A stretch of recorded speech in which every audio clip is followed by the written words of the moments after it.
Forças de segurança cumpriram 25 mandados de busca e apreensão na capital paulista e em cidades da Grande São Paulo, Baixada Santista e Vale do Paraíba. A Operação SPER, ação conjunta da Polícia Militar, Ministério Público e Secretaria da Fazenda de São Paulo, identificou criminosos que lavavam dinheiro por meio de 267 postos de combustíveis, rede de motéis e também por uma fintech usada para movimentar os valores ilícitos. O secretário de Segurança Pública de São Paulo, Guilherme Derrite, falou sobre a ação. O Centro de Inteligência da Polícia Militar levantou dados que revelaram o uso de postos de combustíveis e outros estabelecimentos para lavar dinheiro do tráfico, permitindo identificar os envolvidos e bloquear bilhões de reais em bens.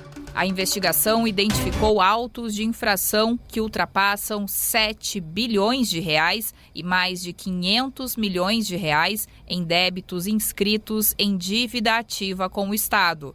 A Receita Federal detectou movimentação em postos de combustíveis de mais de 4 bilhões e 500 milhões de reais entre 2020 e 2024, que recolheram apenas 4 milhões e 500 mil reais, por volta de 0,1% do que foi movimentado, valor muito abaixo da média do setor. Máquinas de cartão apreendidas em casas de jogos clandestinos em Santos estavam ligadas a postos de combustíveis. Os valores passavam por uma fintech, instituição financeira que era responsável por ocultar a origem ilícita do dinheiro e movimentar milhões de reais. O cruzamento dos dados levou à identificação de um único prestador de serviço que controlava cerca de 400 postos de combustíveis, 200 deles ligados ao principal alvo da operação e seus associados. Além do setor de combustíveis, a quadrilha também operava lojas de franquias, motéis e negócios na construção civil. Os alvos desta quinta-feira têm ligação com o grupo criminoso investigado na Operação Carbono Oculto, realizada em agosto, que desarticulou o esquema em postos de combustível com a participação de membros do PCC, o primeiro comando da capital. O nome da Operação SPER é uma alusão à jogada do boliche, quando o jogador derruba todos os pinos em 2 arremessos de uma mesma rodada. No contexto das investigações, o primeiro arremesso foi a Operação Carbono Oculto e as buscas e apreensões desta quinta-feira foram o segundo. Da Rádio Nacional em São Paulo, Sara Kines. O governador do estado do Rio de Janeiro, Cláudio Castro, tem 15 dias para sancionar ou vetar o plano de reestruturação da Polícia Civil, aprovado pela Assembleia Legislativa do Estado nesta semana e que, além de benefícios para a corporação, prevê a volta de uma premiação para os agentes que matarem criminosos. É a chamada Gratificação Faroeste, criada em 2015 para premiar policiais civis por atos de bravura, incluindo a morte de supostos criminosos, mas foi suspensa pela própria Alerj 3 anos depois, devido a denúncias de extermínio. A nova versão da gratificação também incentiva os policiais civis a apreenderem armamentos de grosso calibre, como fuzis. O bônus é um adicional que vai de 10% a 150% do salário recebido pelo policial. A especialista em segurança pública e professora da Universidade Federal Fluminense, Carolina Grilo, disse à TV Brasil que essa medida é muito perigosa, porque incentiva e certifica os assassinatos cometidos por agentes públicos. O que se está fazendo é reeditar algo que só contribuiu para tornar a polícia mais violenta do que já era. E os impactos de uma emenda como essa podem ser muito nocivos, porque são vidas que podem ser interrompidas, porque policiais civis estão sendo estimulados a utilizar da força letal de maneira irresponsável para a obtenção de vantagens econômicas. A aprovação do projeto também causou indignação no fundador do Movimento Rio de Paz, Antônio Carlos Costa. Essa gratificação estimula execuções extrajudiciais. É um incentivo perverso à violência oficial, um convite ao morticínio. Celebrar a polícia que mata é desvalorizar a polícia que atua preventivamente, que investiga, que preserva a vida. O Ministério Público Federal enviou ofício ao governador Cláudio Castro alertando sobre a inconstitucionalidade do projeto. Segundo o MPF, a gratificação faroeste, aprovada pela Alerj, viola direitos humanos e contraria a decisão do Supremo Tribunal Federal que trata da letalidade policial no Rio. Da Rádio Nacional no Rio de Janeiro, Cristiane Ribeiro. O ministro Alexandre de Moraes, do Supremo Tribunal Federal, determinou a revogação do bloqueio das redes sociais da deputada federal Carla Zambelli, do PL de São Paulo. Na decisão, Moraes considerou que a medida é desnecessária porque o processo criminal contra a parlamentar já foi encerrado. O ministro ainda estabeleceu multa de R$20 mil por dia caso Zambelli volte a publicar conteúdos com discursos de ódio ou atentando contra as instituições e o Estado Democrático de Direito. A deputada está presa na Itália e responde a processo de extradição para o Brasil. Em julho, ela foi presa nos arredores de Roma, para onde fugiu a fim de escapar do cumprimento de mandado de prisão emitido por Alexandre de Moraes, no processo em que a parlamentar foi condenada por invasão ao sistema do Conselho Nacional de Justiça. Zambelli também é alvo de um processo de cassação do mandato na Câmara dos Deputados. Com informações da Agência Brasil e edição de Fábio Cardoso, da Rádio Nacional no Rio de Janeiro, Carolina Pessoa. Você sabia que a internet aumentou o alcance das emissoras de rádio? Além de poder ouvir nossa rádio em sua casa, trabalho e no carro, através de seu smartphone, você pode nos ouvir também em qualquer cidade, estado ou país. Basta baixar e instalar o aplicativo Radiosnet em seu celular ou tablet. É de graça. O Radiosnet está disponível para Android e iOS no site radiosnet.com.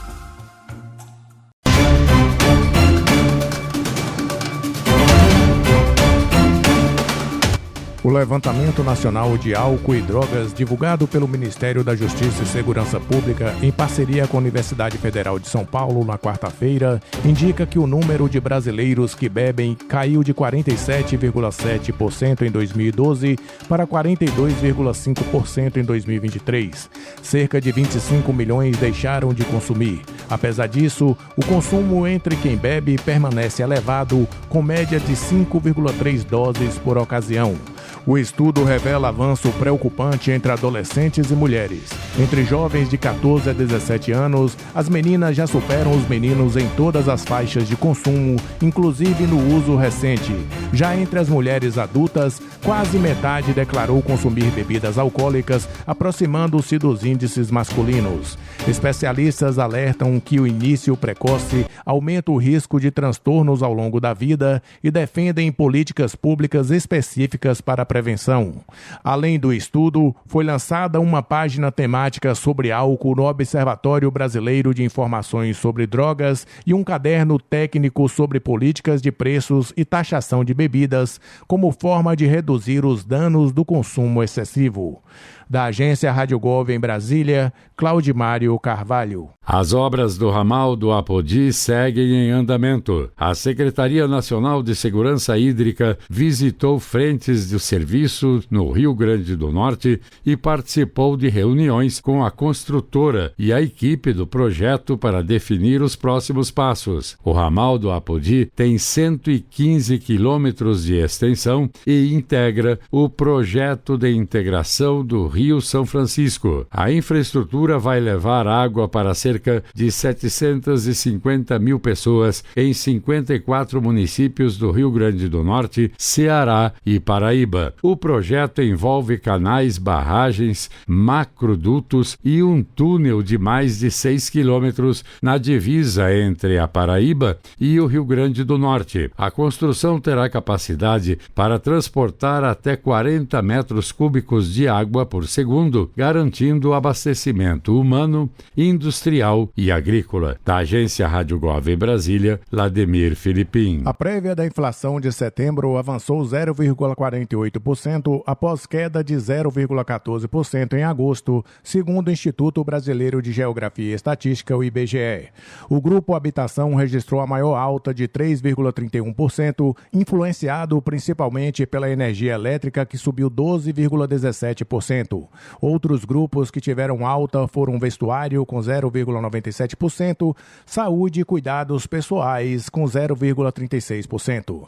Já alimentação e bebidas caiu 0,35%, com destaque para a queda nos preços de tomate, cebola e arroz. No ano, o IPCA 15 acumula 3,76% e nos últimos 12 meses 5,32% acima do período anterior. Todas as regiões pesquisadas apresentaram aumento, com Recife liderando 0,80% e Goiânia registrando a menor variação de 0,10%. Da agência Rádio Gov em Brasília, Claudimário Carvalho. 4 em cada 100 crianças e adolescentes brasileiros estavam em situação de trabalho infantil em 2024.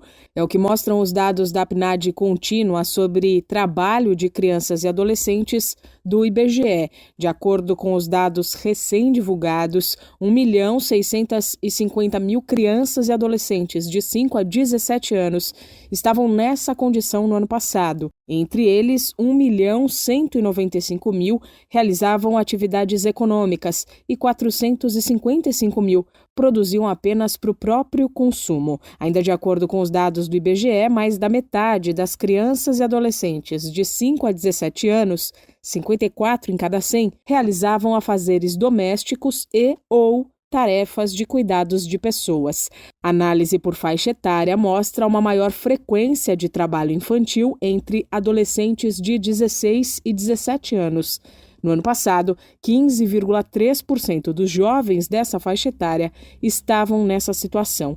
Entre as crianças de 5 a 13 anos, o percentual ficou em 1,6% e chegou a 6,3% entre os adolescentes de 14 e 15 anos. A análise por raça mostra que 2/3 das crianças e adolescentes em trabalho infantil são pretos ou pardos. Em números brutos, o Nordeste foi a região que registrou a maior quantidade de trabalhadores infantis em 2024, 547.000 pessoas. Depois aparece o Sudeste, com 475.000. Vale destacar que, de acordo com a Organização Internacional do Trabalho, a OIT, o trabalho infantil é aquele que é perigoso e prejudicial para a saúde e desenvolvimento mental, físico, social ou moral das crianças e que interfere na sua escolarização. No Brasil, o trabalho realizado por menores de 13 anos é proibido por lei. Com 14 e 15 anos, os adolescentes podem trabalhar apenas como aprendizes. A partir dos 16, não há impedimento, desde que o trabalho seja com condições adequadas e direitos trabalhistas garantidos. Da Rádio 2, Milena Abreu. Choperia e restaurante Chapa Quente. Mais que um lugar para comer, um espaço para viver bons momentos. Na praça de alimentação do Friburgo Shopping, de segunda a segunda, o sabor ganha destaque. Petiscos preparados com carinho, pratos à la carte feitos na hora, comida quilo com qualidade e o chopp sempre gelado. Entrega em domicílio e atendimento para empresas. WhatsApp 229 9820 5534. Chapa Quente. Tradição, sabor e convivência à mesa.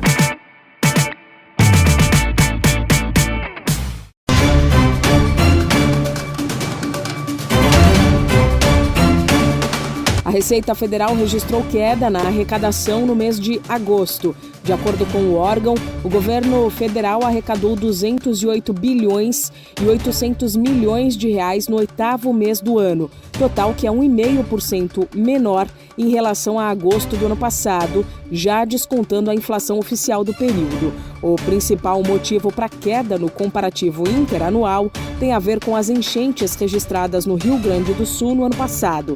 Segundo a Receita, nos primeiros meses após as enchentes, os negócios da região puderam atrasar o pagamento dos tributos, que foram recolhidos posteriormente, o que inflou a arrecadação em 3 bilhões e 600 milhões de reais em agosto de 2024. Considerando o acumulado de 2025, ou seja, o período entre janeiro e agosto, a arrecadação federal soma em valores corrigidos 1 trilhão 910 bilhões de reais, o que representa um crescimento real de cerca de 3,7% em relação ao mesmo período do ano passado, quando somou 1 trilhão 840 bilhões de reais. Nesse recorte dos 8 primeiros meses do ano, o valor arrecadado é recorde. Da Rádio 2, Milena Abreu. As empresas ligadas ao PCC, o primeiro comando da capital, investigadas por fraudes em combustíveis em São Paulo, movimentaram mais de R$1 bilhão entre 2020 e 2024. Há indícios de lavagem de dinheiro no uso de 21 CNPJs ligados a 98 estabelecimentos de uma mesma franquia.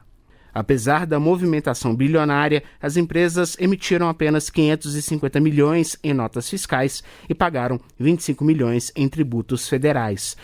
O lucro para os sócios chegou a quase 90 milhões no período. A Operação SPARE cumpre nesta quinta-feira 25 mandados de busca e apreensão na capital e nas cidades de Santo André, Barueri, Bertioga, Campos do Jordão e Osasco. Os suspeitos são investigados por utilizar postos, empreendimentos imobiliários, motéis e lojas de franquia para lavagem de dinheiro, sonegação fiscal e ocultação de patrimônio. Os recursos de origem ilícita eram inseridos no setor formal por meio de empresas, seja em espécie ou por meio de maquininhas via fintechs, empresa digital que atua no mercado financeiro. Depois, o dinheiro lavado era reinvestido em negócios, imóveis e outros ativos. Mais de 60 motéis ligados ao grupo teriam movimentado 450 milhões, com lucro de 45 milhões. Ainda com a construção de 14 prédios residenciais em Santos, em 2010, o grupo movimentou 260 milhões. Com os recursos do esquema, os alvos compraram imóveis e bens de alto valor, incluindo um iate de 23 metros, 2 helicópteros, um Lamborghini Urus avaliado em 4 milhões, além de terrenos de mais de 20 milhões de reais. A Receita Federal também detectou irregularidades nas declarações de imposto de renda, em que membros da família do principal alvo aumentaram o patrimônio em cerca de 120 milhões. Da Rádio Nacional em Brasília, Renato Ribeiro. O número de alunos em cursos de graduação à distância no Brasil superou o total de estudantes matriculados em cursos presenciais. É o que mostra o Censo da Educação Superior de 2024, divulgado esta semana pelo Ministério da Educação. Ao todo, o Brasil ultrapassou a marca de 10 milhões de alunos na faculdade. Em 2024, havia 5 milhões e 100 mil estudantes à distância em cursos EAD, contra 5 milhões em graduações presenciais. De acordo com o Censo da Educação Superior, 3 milhões e 300 mil alunos iniciaram uma faculdade online no ano passado, praticamente o dobro do número de estudantes que se matricularam em graduações presenciais, que somam 1 milhão e 600 mil pessoas. Vale lembrar que o MEC publicou este ano novas regras para cursos EAD, que começam a valer em 2026. Uma das principais mudanças envolve os cursos de medicina, direito, odontologia, enfermagem e psicologia, que devem ser ofertados exclusivamente no formato presencial. Da Rádio 2, Milena Abreu. O Ministério do Trabalho e Emprego realizou uma série de ações em Campinas, no interior de São Paulo. A iniciativa integra a Campanha Nacional pelo Trabalho Doméstico Decente 2025, que este ano tem como foco o controle da jornada das trabalhadoras domésticas. As atividades contaram com o apoio da Superintendência Regional do Trabalho em São Paulo e da Gerência Regional em Campinas. O encontro reuniu trabalhadoras domésticas, representantes de condomínios, sindicatos e auditores fiscais. Foram discutidos direitos da categoria, combate à discriminação e ao assédio, além de orientações sobre o domicílio eletrônico trabalhista, sistema usado para notificar empregadores. O espaço também abriu diálogo entre trabalhadores e empregadores para discutir desafios e caminhos empenhos para garantir os direitos da categoria. Da agência Rádio Gov em Brasília, Lademir Filipim. Reúna os amigos e a família e vá ao Bona Pizza. O funcionamento é de segunda a segunda até às 10 da noite. Localizado na praça de alimentação do Friburgo Shopping, o Bona Pizza oferece pizzas doces e salgadas, lanches rápidos, sucos e refrigerantes. Bona Pizza do Shopping da Praça. Telefone com WhatsApp 2523 3025. 2523 3025.